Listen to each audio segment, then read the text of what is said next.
ಎಲ್ಲರಿಗೂ ನಮಸ್ಕಾರ. ನನ್ನ ಹೆಸರು ಛಾಯಾ. ನಾನು 8ನೇ ತರಗತಿಯಲ್ಲಿ ಓದುತ್ತಿದ್ದೇನೆ.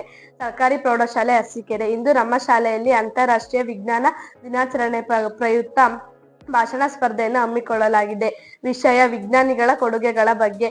ನಾನು ಭಾಷಣ ಮಾಡುತ್ತಿರುವ ವಿಜ್ಞಾನಿಯ ಹೆಸರು sir Isaac Newton. Sir Isaac Newton ಅವರು ಇಂಗ್ಲೆಂಡಿನ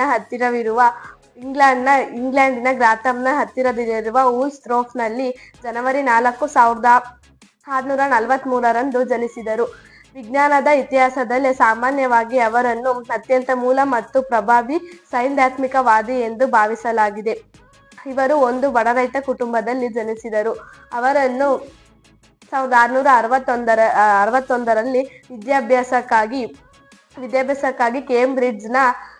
ಕೇಂಬ್ರಿಡ್ಜ್ನ ವಿಶ್ವವಿದ್ಯಾಲಯಕ್ಕೆ ಕಳುಹಿಸಲಾಯಿತು. 1665ರಲ್ಲಿ ಕೇಂಬ್ರಿಡ್ಜ್ನಲ್ಲಿ ಪ್ಲೇಗ್ ರೋಗ ಹರಡಿರುವುದರಿಂದ ಅವರು 1 ವರ್ಷಗಳ ಕಾಲ ರಜೆಯನ್ನು ತೆಗೆದುಕೊಂಡಿದ್ದರು. ಇದೇ ಸಂದರ್ಭದಲ್ಲಿ ಅವರ ತಲೆಯ ಮೇಲೆ ಸೇಬು ಬಿದ್ದಿದೆ ಎಂದು ಹೇಳಲಾಗಿದೆ. ಈ ಘೋಷಣೆಯು ನ್ಯೂಟನನು ಚಂದ್ರನು ಅದರ ಕಕ್ಷೆಯಿಂದ ಮಾಡಿದ ಬಲ ಮತ್ತು ಗುರುತ್ವವನ್ನು ಸಂಪರ್ಕಿಸಲು ಸಾಧ್ಯವು ಅನ್ವೇಷಣೆಗೆ ಪ್ರೇರೇಪಿಸಿತು. ಇದೇ